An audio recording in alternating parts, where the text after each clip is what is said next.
오늘 제가 말씀드리는 거는 가까이 가서 하세요. 가까이 가서. 오늘 저한테 주문한 게 이승만 대통령이 서거하신 지 54주년인데 그때 세운 나라가 이제 중간에 굉장히 발전을 하다가 망하고 있는데 이 망한 나라에 청년들한테 미안하다는 얘기를 좀 하라고 해서 어떻게 미안하긴 한데 이거 어떻게 얘기해야 되는지 잘 모르겠더라고요. 그래서 궁리를 하다가 제 생각에서 나라가 어려운 나라에서 잘 사는 나라로 바뀌는 과정에 가장 결정적인 역할을 한 원암 이승만 대통령하고 또 그 다음에 두 분의 관계가 좀 티격태격했는지는 모르겠는데 결과적으로는 그 다음에 18년 집권했던 박정희 대통령 이 두 분이 나라를 이제 굉장히 결정적인 역할을 한 게 사실이고 그럼 이 사람들은 청년 기획을 어떻게 보냈을까 하는 것을 좀 제가 정리를 해서 이 두 분이 아마도 확인 안 해봐도 뻔한 게 굉장히 어려운 생활을 했을 거고 또 어려운 나라를 잘 사는 나라로 바꾸는 노력을 해서 성공시킨 사례니까 지금 어려운 청년들이 이걸 좀 참고 삼아서 좋은 나라를 좀 만들어주면 좋지 않을까 하는 생각으로 준비한 글입니다. 처음에 부분은 이제 우리나라가 굉장히 어려운 나라에서 세계 선진국에 이제 막차까지 탄 굉장히 좋은 업적을 쌓았는데 그 업적이 그렇게 달성이 됨과 동시에 되는 과정에서 이제 여러 가지 문제가 많습니다. 지금 미국과의 동맹이 칼날 위에 서 있고 어렵게 국교를 정상화한 일본과도 50년 만에 이제 금이 갔고 또 다 아시다시피 북한은 핵을 만들어서 핵 보유 지위를 달라라고 하고 있는 판이고 이제 우리는 미국은 그걸 이제 줘야 되냐 말아야 되냐 고민을 하고 있는 것 같고 우리는 그런 북한한테 여러 가지 자원과 물자를 전화주지 못해서 안달이고 심지어 김정은의 벤치까지도 우리나라에서 넘어가는데 도와준 게 확인이 된 것 같고요.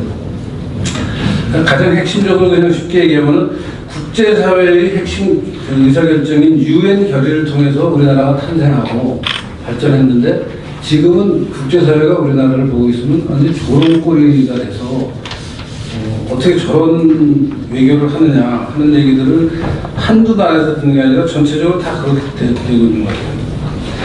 거기다가 좌우 이념 갈등이 극심하다는 정도는 이제 지났고 오히려 상대적으로 그동안 열세에 있던 이 종북 좌파가 민주화라는 이름으로 항상 종북 좌파가 이제 찐따붙고 있다가 이제는 이 사람들이 주류가 돼서 아예 자유민주주의 체제를 부정하자. 그래서 자유자 띄자. 인민자를 넣고 싶지 않아 너무 노골적이니까 인민자 띄고 그냥 민주주의라는 말을 바꾸자. 이런 얘기를 하고 있는 게 상황이고 남녀 간의 갈등, 페미니즘 등등해서 세대 간의 갈등 그 다음에 일자리를 놓고 이제 노인 세대하고 청년 세대하고 다 갈등이 있는 거 같아요. 또 그 일자리에 내국인의 기득권과 외국인이 이제 새로 우리가 보장해주는 인권이라는 이런 것들도 굉장히 갈등이 심한 것 같아요. 노동조합은 노동자의 권리를 위해서 만들었는데 조합에 가입하지 못한 노동자들 전체 조합에 가입한 사람들이 전체 최대한 10% 조금 넘는 것 같은데 이 나머지 90% 노조에 가입하지 못한 사람들을 억압하고 그 사람들을 노동조합 원인 사람들이 기득권화돼서 그나마 조합을 만들지 못하는 취약계층은 더 어렵게 하는 정책을 펴고 있고 그리고 그동안 성공을 이끌어온 가장 대표적인 집단들이 있죠. 예컨대 우리나라 엘리트 관료라든가 또 군에서는 육군사관학교 또 대학으로 치면 명문대학 또 명문고등학교 또 기업으로 치면 수출을 주도하는 대기업 이런 아주 우리 사회의 핵심적인 영역마다 핵심적인 역할을 담당하던 중요한 기구들이 요새는 적폐가 돼서 해체 대상이 되고 막 하향 평준화하는 것이 엄청난 무슨 대단한 일을 하는 걸로 지금 알려지고 있고요.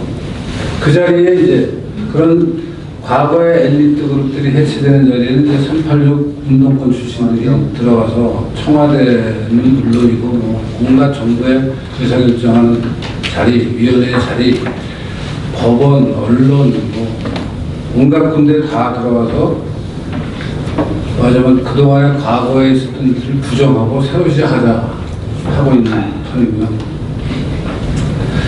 제일 지금 와서 생각하면은 대통령 선거한다고 뭐 서로 여론을 막 장악한다고 그러고 뭐 언론에 한 줄이라도 더 나게 하고 뭐 국민들 한 사람이라도 더 접촉하려고 했던 그 선거 과정, 대통령 선거 과정이 사실은 뒤에 앉은 프로그램 짜는 놈이 드루킹이 앉아가지고 뭐 이 글은 좋다가 많아요, 저거는 좋다가 많아요. 이단지를 쳐서 대통령 뽑았잖아요, 지금 저희가.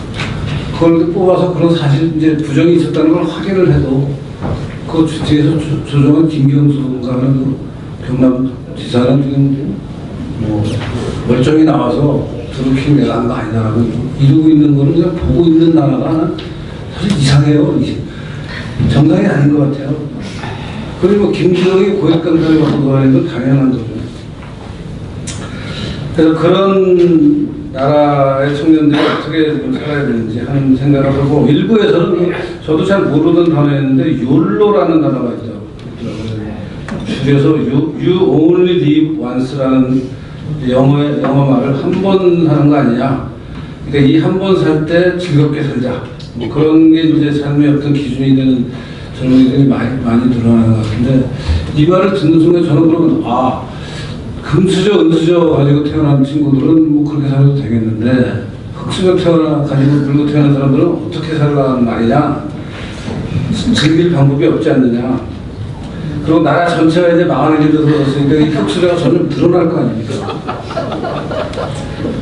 그럼 이 사람들은 이제 어떻게 해야 되는지 사실 걱정이 되고, 그분들한테 지금 어떤 격려와 희망을 줘야 되냐 하는 생각을 하다가, 거꾸로 우리나라가 이제 어려울 때 그 우리나라를 이렇게 잘 사는 나라로 만드는 과정에 중요한 역할을 한 이승만, 박정희 두 사람의 청년 시절 한번 보자 했습니다. 근데 청년 이승만은 20살, 그래서 청년을 또 언제로 해야 되냐는 걸 잠시 고민을 하다가 그냥 제가 일방적으로 청년은 그 사람의 삶에서 20살부터 40살까지 다 라고 그냥 정했습니다. 사실 따지려면 뭐 복잡한 일이 많죠, 그것도.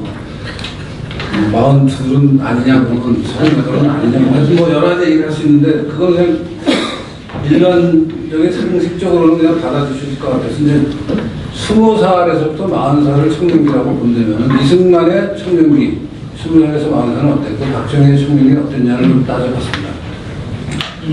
이승만 대통령은 여러분이 아시다시피 20살에 배제학당에 들어갑니다. 그러니까 배제학당에 들어갔다는 의미는 이승만 대통령은 알다시피 뭐 몰락한 왕가의 후손으로 굉장히 경제적으로는 가난했고, 어머니가 생계를 책임지고 아버지는 그냥 한량으로 세상을 돌아다니기만 했던 분인 것 같고, 그런데 그 이승만이 이제 한학을 공부해서 과거제를 통해서 세상에 나가려고 처음에 생각을 했었는데, 이 과거제에 몇 번 시험을 봐서 떨어지기도 하고, 이승만이 20살 되던 해 이제 과거제가 없어진다. 가보 경장을 해서 과거제 자체를 폐지해버리니까 고민하고 있는 이승만이 이제 주변의 친구들하고 얘기를 하다가 그 신학문을 배우는, 가르쳐주는 배제학당이라는 데가 있거든요. 우리 거기 한번 가보자.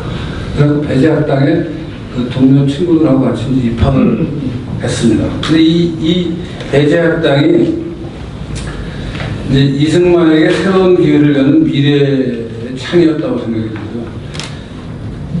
22살에 배제학당을 졸업할 때까지 20살에 들어가서 서재필 같은 그 선교사와 이제 성덕자들의 영향으로 서양 학문을 공부하고, 또 그 당시 재학하면서 협성회라는 단체를 만들어서, 이 협성회가 뭐 여러 가지 그 활동을 하지만 가장 대표적인 게 청년들이 모여서 토론을 합니다. 사실 그때 당시에 우리나라 문화에서 그 회원들이 모여서 토론을 해서 의사결정을 하는 것은 천지개벽한 일인데, 그런 일을 해보고요. 또 독립협회가 주도하던 만민공동회에서 길거리 집회에 연사로 나와서 아주 청중으로부터 박수를 많이 받은 그런 경력을 갖게 되고, 또 협상의 회복, 매일신문, 제국신문 이런 신문들을 만들어서 자기가 주필을 하거나 사장을 하거나 정말 좀 대국민 언론 홍보 개몽 활동을 열심히 하고, 그런 활동 끝에 이 조선이 문제고 앞으로 새로운 나라를 만들어야 된다는 주장을 한 끝에 결국 조선을 부정하는 극단으로 가는 이제 고종 폐위 임무에 이승만이 가담된 게 발각이 돼서 감방에 가죠. 마지막 조선을 부정하는 끝에 조선의 정치범이 돼서 5년 7개월 감방 생활을 합니다. 29살까지 감방에 있었고, 그 감방에 있으면서 또 아시다시피 뭐 독립정신, 청일정기, 뭐 여러 가지 그 감방에서 뭐 활동을 하고, 또 기독교 개정도 하고, 그렇습니다. 그 다음에는 감옥에서 나와서 잠시 그 남대문에 있는 상동교회의 상동청년 학원 교장으로 일을 하다가 감옥에 나오는 과정에서 민영환이라고 당시 고관입니다. 높은 자리에 있던 그 관련돼 고종의 신임을 받는 그 민영환 씨가 이승만을 감옥에서 나오게 하는데 굉장히 결정적인 역할을 하면서 이승만한테 부탁을 합니다. 너 영어도 잘하고 하니까 미국 가서 미국의 루즈벨트 대통령한테 좀 한국의 독립이 필요하다는 얘기를 네가 가서 하면 좋겠다. 내가 작으면 되겠다. 이래서 밀사로 고종이 쓴 칙서를 민영환을 통해서 받고, 사실 그때 고종이 만나자는 얘기도 이렇게 전하고 했는데 이승만이 만나지 않았다고 하더라고요. 대신 그 고종의 친서를 뭔가 갖고 민영환이 전해준 거죠. 그 민영환이 좀 자금을 가지고 미국에 가서, 되게 황당한 일이죠. 이 식민지 청년 하나가 미국 대통령을 만나겠다고 그런 건 만나서 무슨 일이 아닌데, 그래도 각 본인이 갖고 있던 여러 가지 그 선교사 네트워크와 또 하와이에서 또 도와주는 루트를 만들고 그래서 만나는데 성공을 합니다. 그게 30살, 이승만이 29살에 밀사로 가서 30살에 루즈벨트를 만납니다. 근데 루즈벨트를 만나서 1882년에 조선과 미국이 한미 상호 방위 조약을 체결했는데, 내려가지고 안 도와줘서, 그러니까 그 조약의 내용은 한국의 위험은 미국이 도와주고 미국의 위험은 한국이 도와준다는 내용이 되어 있는데, 우리가 위험하니까 일본이 우리를 먹으려니까 니네가 우리를 도와줘야 되는 거 아니냐 하는 얘기를 하는데, 그때 이미 미국은 일본하고 가스라테프트라는 미약을 해서 한국을 일본에 넘겨주기로 뒤에서 이미 약속을 하고 있었대. 근데 이승만이 찾아서 그 얘기를 하니까 루즈벨트로서는 사실 당해서 돌려보내야 되니까 너 얘기 듣고 보니까 뭐 포인트가 있는 것 같은데, 그거 주미공사를 통해서 조선의 정식 문건으로 나한테 오라. 그럼 내가 그거에 대해서 판단을 하겠다. 라고 하고 이승만을 돌려보냈어. 그게 30살 때입니다, 이승만이. 그러고 나서 이승만이 이게 이제 뭐 루즈벨트가 저런 식의 말하는 거 보니까 그냥 나를 적당히 따돌리는 거고, 이제 이건 텄구나, 이 일은 안 되는 거구나, 그럼 난 이제 어떻게 해야 되느냐 하면서 고민 끝에 유학을 하자. 그래서 이제 한국을 안 오고 그 자리에 그냥 눌러 앉아서 조지 워싱턴 대학, 하버드 대학, 프린스턴 대학을 다니면서 35이죠. 35세. 그러니까 세 개의 학교를 학부, 석사, 박사를 세 개의 학교를 거치면서 학부, 석사를 하는데 한 5년 만에 그걸 다 해치웁니다. 굉장히 열심히 한 거죠. 물론 그 당시 성적표를 보면 막 전부 스트레이트 A다, 올 A다 이런 건 아니고, 뭐 성적이 뭐 B, C 이런 것도 많고. 그래도 지금 생각하면 뭐 별거 아니라고 생각할지 모르지만, 그 당시에 대한민국, 우리나라 사람이 미국 가서 공직 교육 자체를 받는 일이 우리가 아는 사람은 서재필 정도 한 사람뿐이 없었어요. 그러다가 이제 유치원에 워낙 뭐 아주 그러니까 감옥에 콩나듯 있는데 이제 이승만 혼자 아무런 가족적 지원도 없이 정치적 지원도 없이 자기가 갖고 있는 선교사들과의 그 배제학생을 통해서 쌓은 선교사들과의 네트워크, 그다음에 본인의 성실성 이런 걸 가지고 학비를 다 벌어가면서 이제 그 5년의 시간을 35까지 보내고 그때 이제 박사가 되죠. 박사가 돼서 그 박사 후에 무슨 일을 할까를 고민하면서 이제 귀국을 했는데 YMCA에서 교사를 좀 해보라고 하다가 YMCA 활동을 좀 하는 와중에 또 일제가 105인 사건을 터뜨립니다. 105인 사건이라는 게 일본 제국주의가 우리나라 기독교를 박해한 사건이거든요. 근데 YMCA가 당연히 그 연루가 돼 있고 하니까 이승만도 쫓기는 신세가 되고, 그래서 이제 상해 일본을 거쳐서 일경의 검거를 피해서 다시 미국으로 돌아가는 결정을 하고, 미국 가서 감리교가 세계대회를 어디 미니애폴리스에서 하는데 이제 우리나라 대표로 가는 형식으로 도망을 갔다가 거기서 고민 끝에 하와이로 가자. 하와이에 우리 교민들이 많고 또 하와이에서 나를 부르는 사람들이 있고, 하와이 교민들이 이승만을 초청을 합니다. 계속 오라고 합니다. 우리가 여기 교민들이 꽤 있어서 당신이 활동하기에 좋다. 당신같이 좀 전문적인 공부를 한 사람들이 와서 우리를 좀 지도해주면 좋겠다라고 하와이에서 계속 그 초청하는 그 편지를 이승만한테 보내고, 이승만이 그걸 받아들입니다. 그리고 이 부분에서 잘못 알려진 게 하나가, 박용만이 이승만보다 한 달 전에 하와이를 가는데 이한호 기자가 그걸 박용만이 이승만을 초청했다라는 식으로 해석을 해서 하와이에 있던 박용만이 미국의 본토에 있는 이승만을 초청했다라고 사람들이 많이 알고 있는데, 그거는 잘못된 거고요. 하와이 교민들이 이승만도 초청하고 박용만도 초청합니다. 근데 박용만이 한 달 전에 가고 이승만이 한 달 후에 하와이에서 만나요, 둘이서. 물론 박용만하고 이승만은 감방 동기였습니다. 그러니까 이승만이 아까 그 젊었을 때 국사범으로 감옥에 있을 때 거기 박용만도 같이 감방 생활하던 감옥 동기였는데, 이 두 사람이 다 미국 가서 박용만은 군인이 되고 싶어하는 어떤 특성이 있었고, 그래서 군사 교육을 많이 받습니다. 그래서 네브라스카라는 대학을 다니면서 ROTC 교육을 받아요.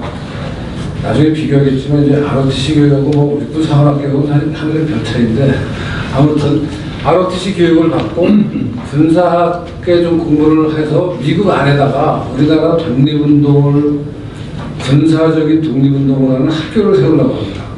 그게 이제 여기가 좋냐 저기가 좋냐 그래서 헤이스팅스라는 비행학교를 하다가 하와이에 있는 교민들이 당신들이 우리 하와이에 와서 우리를 도와주면 우리가 여기 교민 숫자가 많으니까 좀 도움이 될 수 있다. 와서 좀 활동을 해라. 그래서 두 사람이 같이 초청을 받고 가서 처음에는 약간의 생각이 다른 독립운동 동지로서 협조를 하고 그러다가 이 세월이 하와이에서 이승만이 한 25년을 살게 되거든요.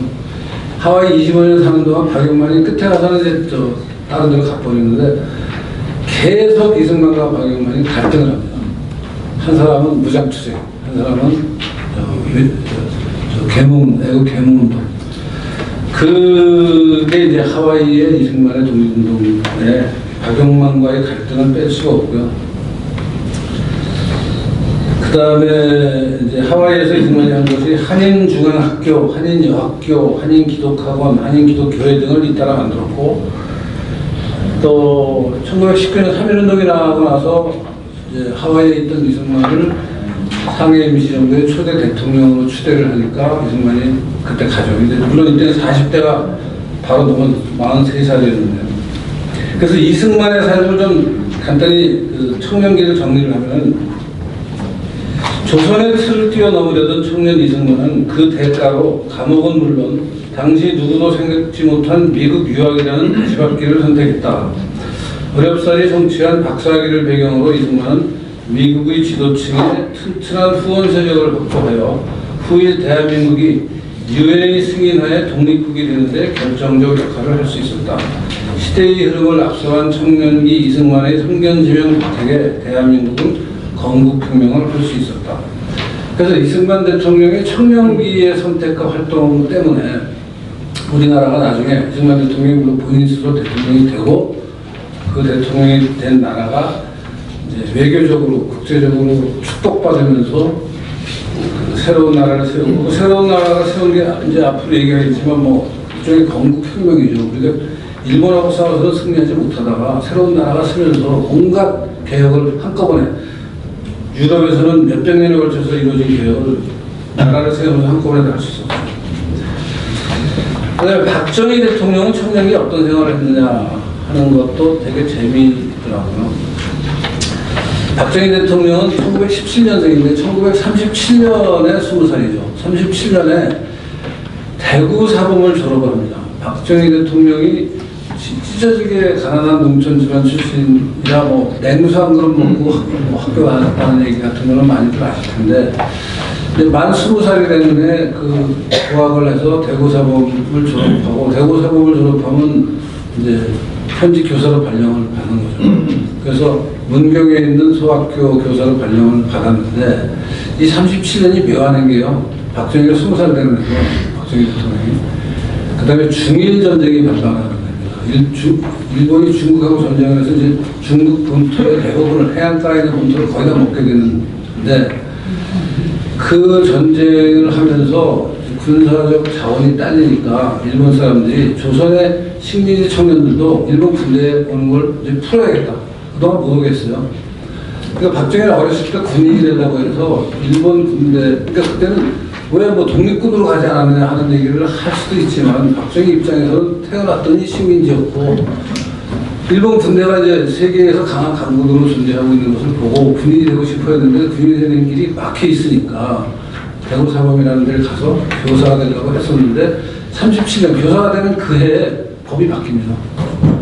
조선의 군인들도 일본 군대에 갈 수 있다. 조선의 청년들이 일본 군대에 갈 수 있다. 그걸 보고 이제 박정희가 다시, 야 그럼 나 군인의 길로 가야겠다 그러면서, 여기 좀 정량을 읽겠습니다. 8페이지 마지막인데요. 이게 37년에 그런 길이 열렸고, 38년 교사 2년 차죠. 21세 후반부터 39년 22세 초반까지 박정희는 만주 군관학교에 지원하는 서류를 2번이나 보냈으나 모두 연령 초과를 이유로 시험도 치르지 못합니다. 두 번째 지원 때는 혈서를 써서 나 군대 가고 싶다는 표현하기도 했는데 그것도 소용이 없었습니다. 39년 후반 세 번째 지원서를 보낸 박정희는 결국 시험에 와서 시험이라도 봐봐라 라는 연락을 받고, 목당강에 있는 만주 목당강에 있는 시험장에 가서 시험을 보고 드디어 합격을 합니다. 이 시험에 합격한 박정희는 마침내 23세인 1940년 4월 신경에 있는 만주 군관학교 2기로 입학해 군인이 되는 꿈을 이룹니다. 42년, 그로부터 2년 후에 25살의 나이에 만주군관학교를 졸업했는데, 그 졸업할 때 졸업생 240명 중에서 수석을 합니다. 그래서 이 수석하면은 일본 육사로 또 유학을 보내주는 제도가, 장치가 있어서 일본 육사 57기로 편입해서 군인의 길을 이어갔고, 일본 육사를 졸업한 44년 육사 57기 졸업생 중에서 300명이 있었고 300명에서 3등을 차지합니다. 그래서 27살의 박정희는 육사를 졸업하고 만주군 내 소위로 임관합니다. 열하성에 있는 만주군에 8사단에.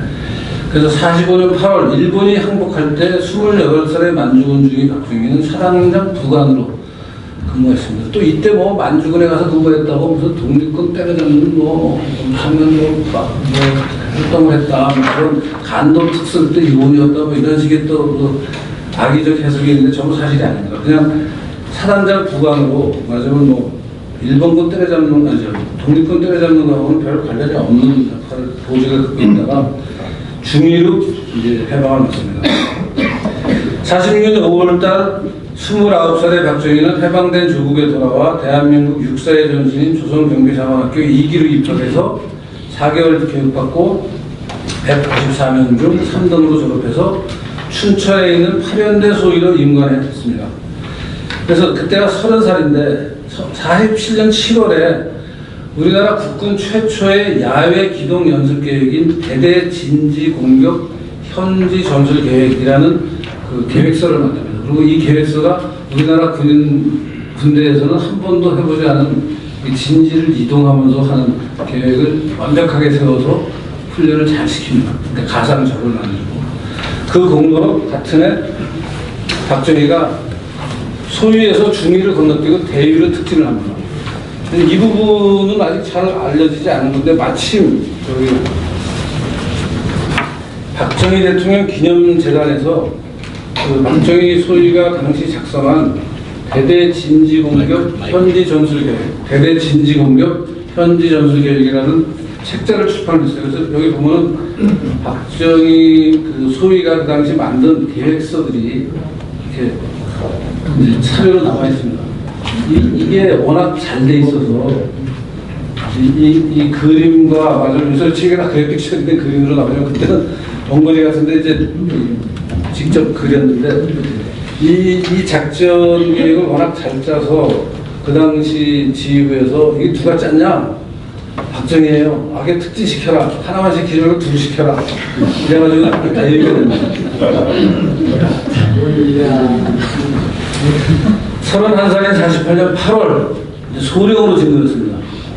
47년 7월에 대위가 됐다가 1년 만에 또 소령입니다. 요새 군인들로서는 상상할 수 없는 승진이죠.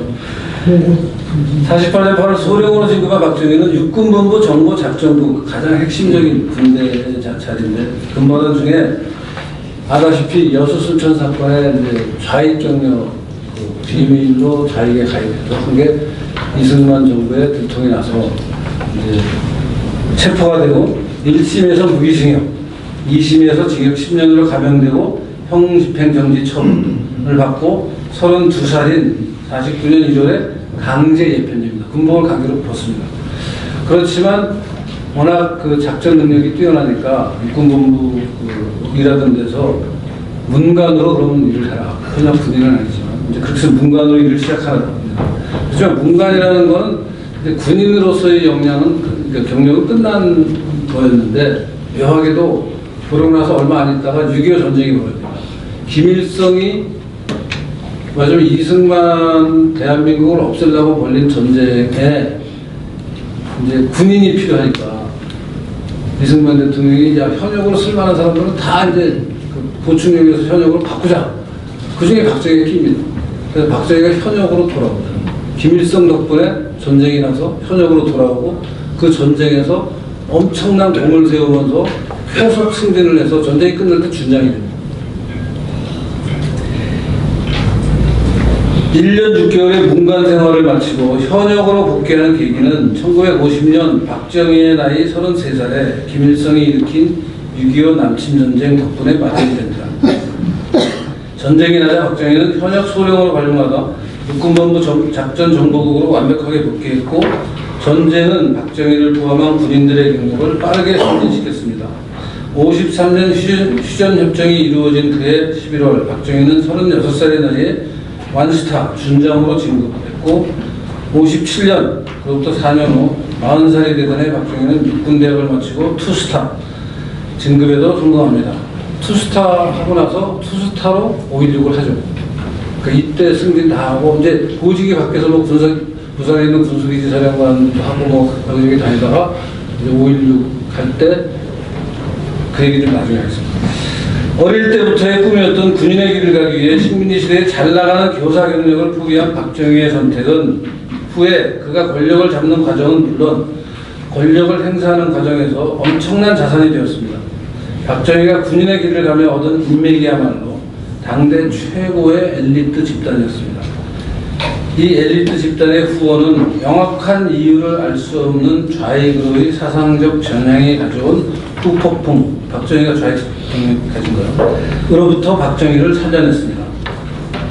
이어서 김일성이 일으킨 6.25 전쟁은 군인 박정희의 선택에 날개를 달아줬고요. 이 전쟁에서 박정희는 대한민국에 대한 충성을 확인시키며 미래의 군사정변을 일으켜 권력을 잡을 수 있는 기반을 마련했습니다. 61년 5.16으로부터 18년 후 박정희 대한민국은 선진국 분턱에 도달했었습니다. 이 일본 육사를 갔다는 게 얼마나 당시에 엘리트였냐. 마치 이승만 대통령이 뭐 프레스턴 대학에서 박사학위를 받은 거와 거의 똑같은 수준의 그 마저 당대 최고 엘리트를 증명한 건데요. 대만의 장개석이 일본 육사 출신입니다.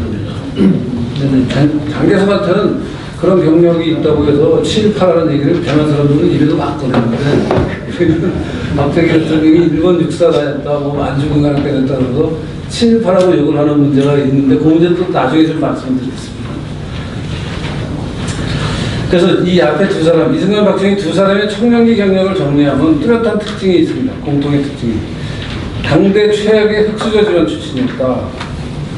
두 번째는 자기가 타고난 재능을 어느 정도 드러내고 있을 때 그 재능이 제공해주는 기득권적인 안주하는 자리에 절대 머물지 않았습니다. 이승만도 사실 그 재능이 있어서 과거 시험을 좀 열심히 공부했으면 과거에 붙었을 겁니다. 물론 과거가 폐지됐지만 폐지된 후에도 여러 가지 방법으로 그 네트워크를 활용한 조선 정부에 취직하는 길이 열려 있었던 때였으니까 근데 그걸 포기합니다. 딱 포기하고 나는 그냥 새로운 길로 가겠다는 선택을 하고 박정희는 교사가 됐는데 내가 군인이 될 수 있다는 길이 딱 열리니까 그걸 한순간에 던지고 군인의 길로 딱 세 번째, 두 사람 모두 자신이 선택한 영역에서 당대 최고의 전문성과 인맥을 얻은 결과는 그 이후 본인의 삶에서는 물론 대한민국이라는 국가 공동체 전체에 엄청난 자산으로 활용됩니다.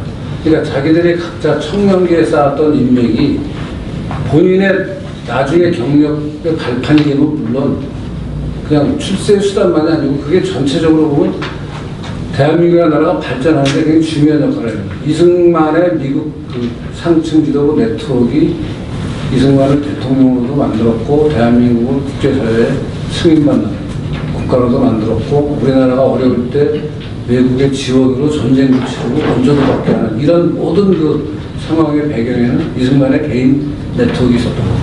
박정희도 마찬가지입니다. 박정희가 대통령 5.16을 하고 5.16에서부터 뭐 요새 문제가 되는 한일국교 정상화를 하고 그 여러 가지 상황을 다 뒤에서 뒷받침해주는 인맥이 다 이때 만주군관학교나 일본 육사 또 군에서 맺었던 인맥 이런 것들이 말하자면 대한민국 발전에 산업화의 종잣돈을 만들어서 포항제철을 짓고 삼성전자, 뭐 현대자동차 같은 회사들을 만드는 현대중공업을 만드는 과정에 보면 일본에서 박정희와 연관된 사람들이 도와줍니다. 그 일본 인맥들이. 이 순간 대한민국 흑수저 청년에게 이 지도자들의 청년기 모습이 던지는 무엇인가? 그러니까 우선 본인이 관심이 가고 자기가 흥미가 있는 분야에서 열심히 일을 해야 되지 않을까. 근데 이제 결과적으로 보니까 이승만, 박정희는 그런 분야에서 일을 하고 탤런트가 엄청났습니다. 뛰어난 재능을 가진 분이었는데 여러분들은 이제 본인이 관심 있는 분야에서 일을 하면은 내가 탤런트가 있어서 성공할까라는 부분에 항상 이제 뒷골이 땡기는 거죠. 저도 그래요. 지금도 대학 교생활을 마치는 지금도 내가 연구자로서의 제대로 된 능력이 있을까가 이제 뒷골이 땡기는 부분인데 지금 20대, 30대가 자기가 특정 분야에서 일할 때 그 분야에서 내가 이승만, 박정희 같이 대성할 수 있는 능력이 있는 사람인지를 어떻게 확인할 수 있냐? 확인할 방법이 없습니다. 사실. 열심히 해서 성공하면 성공하는 거고 안 되면 안 되는 거예요. 확인할 방법이 있으면 좋죠. 토플 시험 보듯이 봐서 너 95점이니까 너 95% 성공할 수 있어. 이런 길이 있으면 실패할 사람이 없어요. 다 성공하고 다 자기에게 적정한 길로 가는데 이 젊었을 때의 특권이자 한계가 내가 이 일을 했을 때 내가 성공할까를 알 수가 없습니다. 열심히 해서 성공하는 사람이 있고 열심히 해서 성공 잘 안 되는 사람도 있고 열심히 안 하고 성공 안 하겠다는 사람도 있는데 성공하려면 일단 열심히 해야 됩니다. 열심히 하면은 평가를 받아서 성공한 사람이 나오고 그 수밖에 없어요. 미리 딱 보장받은 길을 갈 수는 없다고 생각이 듭니다. 근데 그런 사람들이 있습니다. 지금 우리나라 뭐 근데 BTS 정말 흑수저들이 정말 공중파 지원 하나 없이 인터넷으로만 지금 세계에서 석권하고 있고 손흥민 어릴 때 고생 많이 해서 이제 국가대표가 됐고 유튜브 방송의 신의식도 저는 그런 성공한 사람 중에 하나라고 생각합니다. 고생 많이 했습니다. 신의식 씨. 근데 유튜브에 지금 개인 방송국이 75만 독자를 받았어요. 지금 정규제가 하는 그 표현 마이크가 35만 천 되는 것 같은데 거기 막 몇십 명이 달라붙어서 일을 하는데 신의식은 혼자 75만 받았어요. 대단한 성공입니다. 그리고 오늘 여기 계신 이 세 분도 나는 그런 분들이 될 거라고 생각합니다.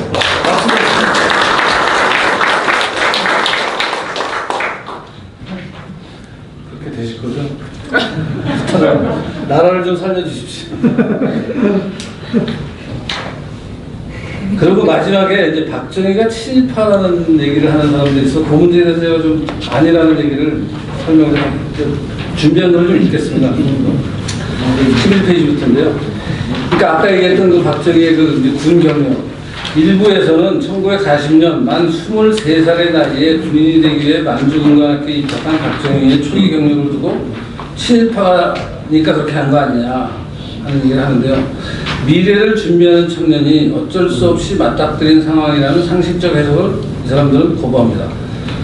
그렇다면 이제 다시 한번 반대 상황을 생각해보세요. 75년에 29살의 나이에 박정희 유신 정권 치하에서 유신 헌법을 공부해서 사법시험에 합격한 노무현. 그러면 노무현은 유신 잔당이 아니라 본당이 돼야죠.